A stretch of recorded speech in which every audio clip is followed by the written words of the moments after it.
Olá, turma! Estamos aqui para mais uma aula de Química e nós vamos começar um grupo de aulas, na verdade, não vai ser uma aula só, vai ser um grupo de aulas falando então sobre as funções da Química geral ou da Química inorgânica. Eu deixei essa folha pré-preparada para vocês e nós vamos completá-la ao longo das aulas de funções de Química inorgânica. São ao todo 4 funções. E ela nós vamos utilizar como uma ajuda para identificarmos essas funções. Então, vamos começar com os ácidos. E nós vamos começar falando da definição do Arrhenius. Para Arrhenius, ácidos são compostos que em soluções aquosas se ionizam, produzindo como único íon positivo o CaTH+1. O que ele quis dizer com isso? Então, vamos pedacinho por pedacinho. Primeiro, quando ele fala que os ácidos são compostos que em solução aquosa se ionizam, para entender esse pedacinho, nós temos que voltar naquela aula que eu já deixei no canal sobre condutividade elétrica.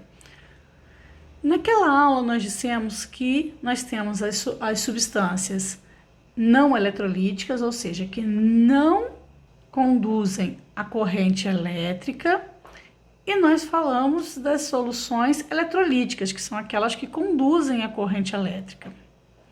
Das que conduzem a corrente elétrica, nós temos 2 tipos de substâncias. Aquelas que são iônicas, que são formadas por ligação iônica, e em solução aquosa, elas se separam formando íons. Então, separação, nós falamos que é uma dissociação iônica por ser uma ligação iônica. E nós temos aquelas que fazem ligação covalente. E na ligação covalente não há doação de elétrons. O que ocorre é um compartilhamento. Então, quando elas compartilham, na separação, cada um fica com o seu elétron. Mas algumas substâncias moleculares, isso não acontece. Mesmo sendo um compartilhamento, na separação, eles formam íons. Então, nós falamos que essas substâncias sofrem ionização. E as substâncias que fazem isso, uma das substâncias são os ácidos. Continuando então aí a definição. Produzindo como único íon positivo, nós temos 2 tipos de íons. Os cátions, que são positivos, e os ânions, que são negativos. Por isso que nós falamos que ele vai produzir, então, o cátion H+1. Na formação de uma substância, nós temos que levar em consideração que ela apresenta 2 lados. Nós podemos dividir essa substância em 2 lados. Um lado positivo e um lado negativo. Toda substância ela tem que ter carga neutra, mas ela tem um lado positivo e um lado negativo. O lado positivo sempre vem na frente, o lado negativo sempre vem atrás. Então, se os ácidos formam um único íon positivo, e os íons positivos nós chamamos de cátions. Então, esses são os cátions e estes são os ânions. Se eu estou dizendo que ele só vai formar um tipo de cátion, e este cátion é o H+1, eu posso então voltar lá no meu resumo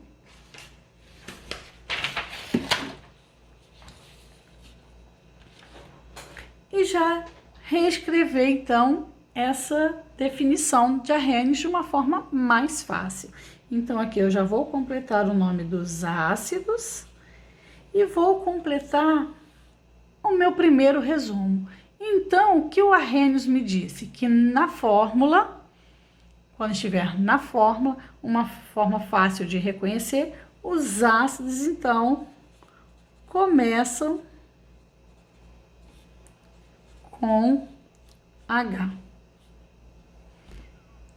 Começamos a completar então o nosso resumo. Mas nós temos que ter muito cuidado com isso. O que significa que ele começa com H? Significa que ele começa com H de hidrogênio. Então, por exemplo, se eu tiver HCl, é um ácido.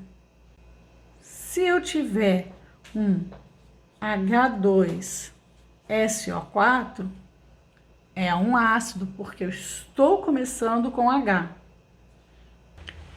Mas se eu tiver um HgOH2, este já não começa com H, porque do lado dele nós temos uma letra minúscula. Nós vamos identificar os elementos químicos observando as letras maiúsculas. Aqui depois do primeiro H, nós temos então uma letra também maiúscula.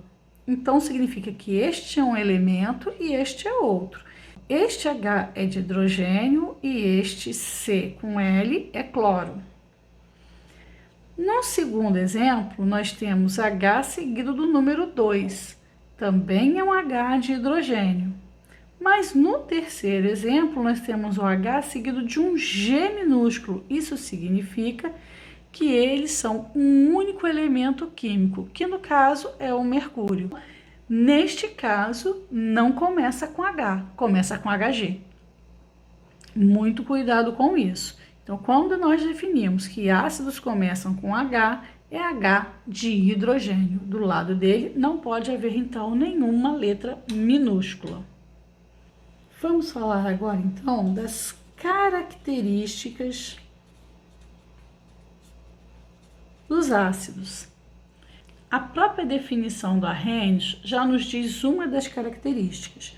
Quando ele fala que os ácidos se ionizam, se elas se ionizam, nós estamos falando que elas são moleculares. Essa é a primeira característica. Se elas são moleculares, quer dizer que fazem ligação covalente. E como nós já falamos, além disso, elas conduzem a corrente elétrica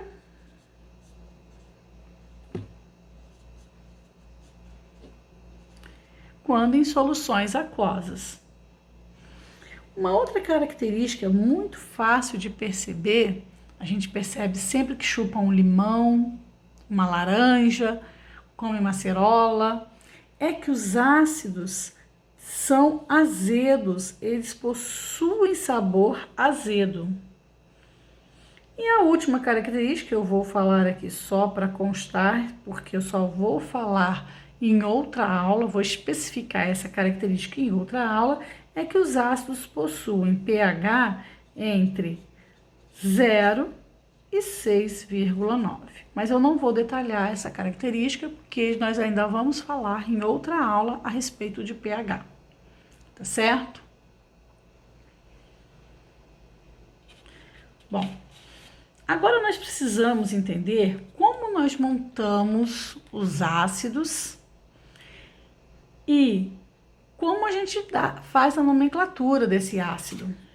Para isso, nós precisamos da tabela de ânions. Os ácidos, nós vamos sempre trabalhar com a tabela de ânions. Eu deixei a tabela de ânions lá na apostila, tá certo? Essa daqui é uma outra, eu nem vou trabalhar com esta tabela de ânions, não. Eu fiz um pedacinho dela que me interessa, está aqui. Esta é a tabela que me interessa, tá certo?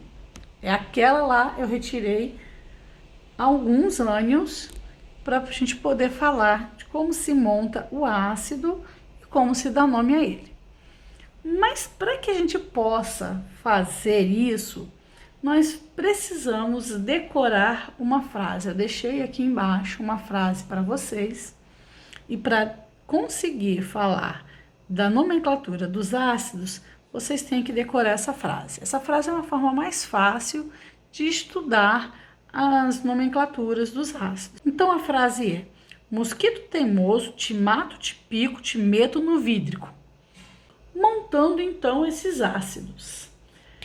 Como nós já falamos lá na definição do resumo, os ácidos começam com H. Então, se eles começam com H, eu vou começar escrevendo o H. Sempre começo, então, pelo H. Depois do H, nós temos os ânions. E aí, aqui no caso, o nosso ânion é o NO2. Este é o ânion. Ah, mas e aquele -1? Ânion é tudo aquilo que sobra depois que eu retiro a valência. Aquele -1 é a valência. Tirando a valência, o que sobra é o ânion. Só que eu não posso simplesmente deixar assim. Eu tenho que primeiro avaliar. Nós já falamos que os ácidos, o H do ácido, ele tem carga +1. Então, para todos eles, eu vou observar essa carga +1. Certo? Vamos lá. O ácido, então, é +1. O ânion é -1. Com isso, eles têm a mesma valência. O sinal sempre vai ser diferente, porque cátion é positivo e ânion é negativo. Então, sempre vai ser um positivo e um negativo. O que está nos interessando aqui, na verdade, é o número. Aqui é 1 e aqui também é 1. Como eles têm a mesma valência, nós não precisamos fazer ajustes na substância. Então, ele vai ficar HNO2. Antes de dar nome para todos eles, eu vou montar primeiro as fórmulas. O segundo ácido, de novo, começando com H, porque ácidos começam com H, eu vou então escrever o segundo ânion. De novo, retira a valência. Depois de retirar a valência, o que sobra é o ânion. E vamos analisar de novo, então, o que nós temos em termos de valência. O ácido, o H, é +1. O ânion é 2. A valência dele é 2. Ele é bivalente. As valências são diferentes. Quando as valências são diferentes, nós temos que fazer ajustes. E esse ajuste é muito simples. O que nós vamos fazer é inverter as valências, colocando esses números abaixo, então, dos nossos elementos químicos. Então, o S está com a valência 2. Então, esse 2 vai para baixo do H. O H está com a valência 1. Este 1 vai para baixo do enxofre, do S. Só que, em química, o 1 a gente não escreve. O 1 ele já está representado pela letra presente. Então, nós não escrevemos, então esse aqui vai ficar H2S. Vamos para o próximo. H, porque todo ácido começa com H. E aí, eu vou retirar a valência. O que sobrar é o ânion. Então, BO3. Mais uma vez, vamos avaliar, então, agora a valência. O BO3 é trivalente.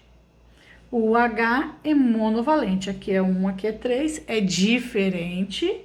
Então, nós vamos ter que fazer ajustes. O 3 que está com o borato vai para baixo do H. O H está com 1, eu colocaria o 1 aqui, mas não preciso, porque o 1 eu não escrevo. Vamos para o pirofosfato. Segue a mesma linha dos demais. H, retiro a valência e escrevo o que sobrou. Analisando as valências, aqui é 4, lá é 1, este 4 vem para baixo do H e o 1 eu não preciso escrever. Pronto, fiz então meus 4 ácidos diferentes. Eu vou fazer um a mais aqui porque eu tenho interesse no nome desse ácido, então eu vou fazê-lo também. Eu tinha pegado um de cada valência, mas me interessa o nome deste aqui. Então, vai ser o H, tirando a valência, sobrou o SO4, ele é bivalente, então o 2 vem para baixo do H e o 1 eu não escrevo. Temos agora nossos 5 ácidos, nós já podemos dar nome a esses ácidos. Agora eu vou voltar no nosso resumo. Vamos completar o nosso resumo. E neste resumo, eu disse que na forma, os ácidos começam com H. Agora, quando nós estamos falando da nomenclatura, eu vou reconhecer o ácido, porque na nomenclatura, os ácidos começam com a palavra ácido. É assim que eu vou reconhecer, então, o meu ácido quando eu estiver com o nome dele, não com a fórmula. Porque aqui eles sempre começam com ácido.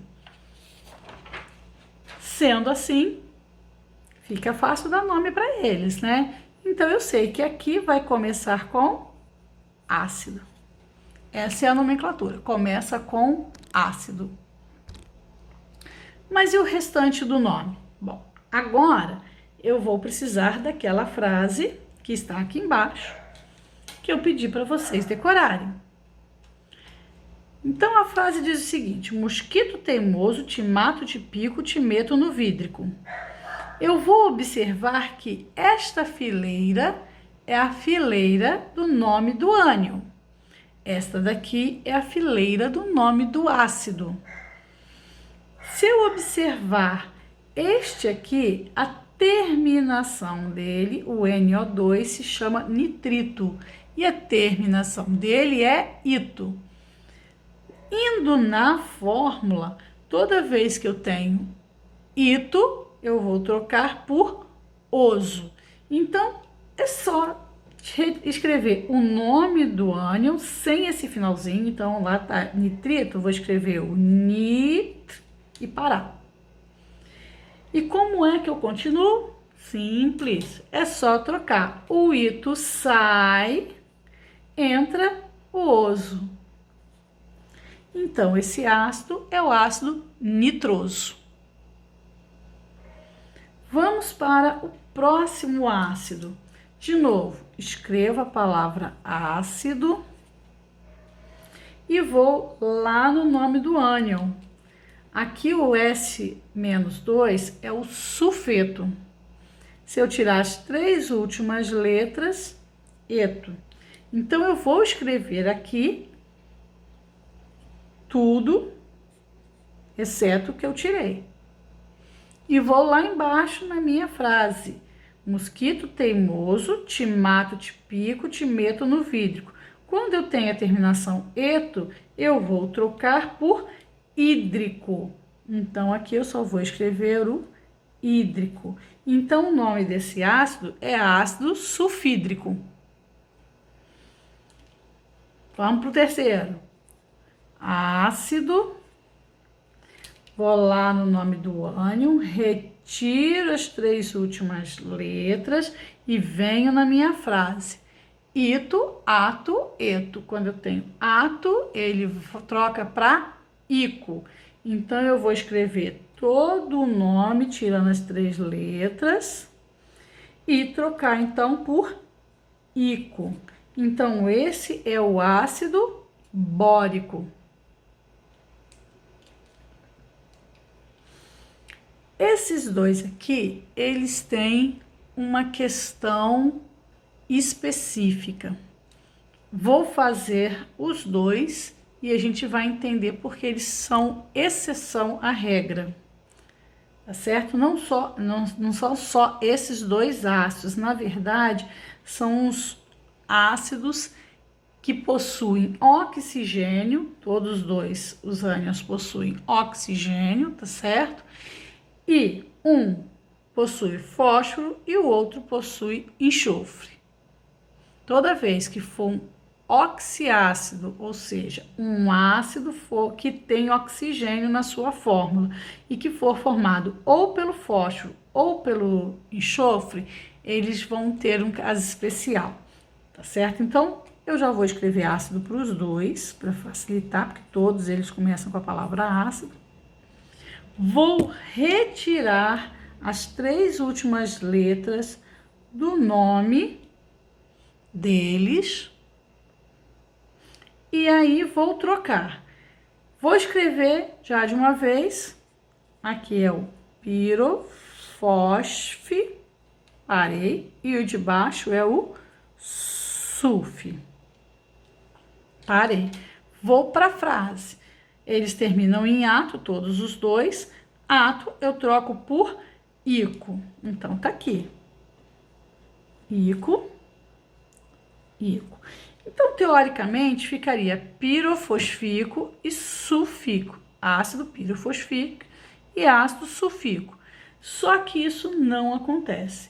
O que acontece é que quando eu tenho tanto o fósforo quanto o enxofre, eu vou acrescentar algo a mais neste meio. Sempre que for o fósforo, eu vou acrescentar o OR. Então, vai ficar ácido pirofosfórico. E quando tiver o enxofre, eu vou acrescentar o UR. Vai ficar ácido sulfúrico. É um pouquinho trabalhoso, tem alguns detalhes, mas não é difícil. E não se esqueçam da frase: mosquito teimoso, te mato, te pico, te meto no vidro. Para encerrar, nós vamos falar dos ácidos importantes. O primeiro ácido importante que está na apostila é o H2SO4. Esse ácido, ele é extremamente importante. Ele é o ácido sulfúrico. Ele é o ácido mais usado nas indústrias. Tem até uma curiosidade que, para se medir o grau de industrialização de um país, o que se faz é observar a quantidade de ácido sulfúrico que é consumida naquele país. Quanto maior o consumo de ácido sulfúrico, mais industrializado é o país. O segundo ácido que está aí é o HCl, que é o ácido clorídrico. O ácido clorídrico, ele é o ácido do suco gástrico. É um dos responsáveis pela gastrite quando vocês estão em véspera de prova de química. E o ácido clorídrico, quando ele está em uma solução para limpeza, muito usado para limpeza, ele é chamado de ácido muriático. O terceiro ácido importante é o HNO3, o ácido nítrico. O ácido nítrico, ele é usado na produção de pesticidas, de fertilizantes, de explosivos. Nós temos aí o TNT e a nitroglicerina. E o último ácido lá da apostila é o ácido fluorídrico. O ácido fluorídrico, ele corrói vidros, então ele é muito utilizado para marcação de chassi em vidros de carros. E é utilizado também para fazer decoração em vidros decorativos. Com isso, nós chegamos ao final da nossa aula. Até a próxima aula. Bom estudo!